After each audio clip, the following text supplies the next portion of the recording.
देहू आळंदी पालखी सोहळा आणि आषाढी वारीच्या पार्श्वभूमीवर लाखो वारकऱ्यांच्या भोजन व्यवस्थेची जय्यत तयारी सुरू झाली आहे। या भोजनासाठी लागणाऱ्या पर्यावरणपूरक पानांच्या पत्रावळ्या तयार करण्यासाठीची लगबग प्रियांका द्रोण पत्रावळी येथे दिवस रात्र सुरू आहे। 4 पिढ्यांपासून वारकरी सेवेचे परंपरा जपणारे हे कुटुंब सेवाभावातून हजारो पत्रावळ्यांचा पुरवठा करत असून पर्यावरण संवर्धनाचा संदेश देतानाच देहू आळंदी पालखी सोहळ्यातही मोलाचं योगदान देत आहे। प्रत्येक सेवेकरी हे पालखी सोहळ्यात विविध रूपाने आपली सेवा बजावत असतात। कुरुळ येथील या कुटुंबाने देखील पत्रावळी बनवण्याचा वसा घेतला असून पांडुरंगावर असलेली निस्सीम भक्ती या कामातून ते समाजाच्या पुढे आणतात।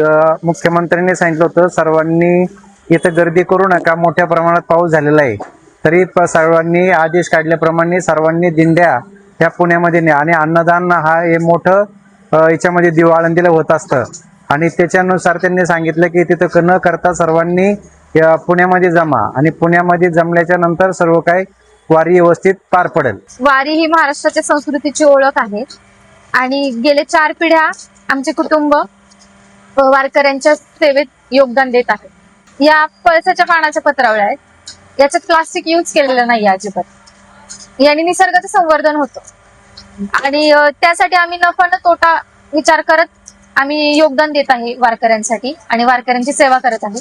प्लास्टिक विरहित पत्रावळ्या देऊन, ही पानांची पत्रावळी देऊन। तसं पावसाचा परिणाम म्हणू शकत नाही आपण, कारण वारीला लोक हे येणारच, वारकरी मंडळी हे येतातच आणि त्यांचं जे अन्नदान असतं ते अन्नदान होतच आणि आम्ही ह्या पत्रावळ्यांमधूनच अन्नदान लोक करतात आणि आम्ही ह्याच पत्रावळ्या देतो। पूर्ण महाराष्ट्रात जातात या पत्रावळ्या आणि आता हे म्हणजे ज्या मार्गे वारकरी लोक जातात आणि वारी जाते त्या प्रत्येक ठिकाणी आम्ही पत्रावळ्या पोहोचवण्याचा आमचा प्रयत्न असतो आणि आम्ही पोहोचवतो।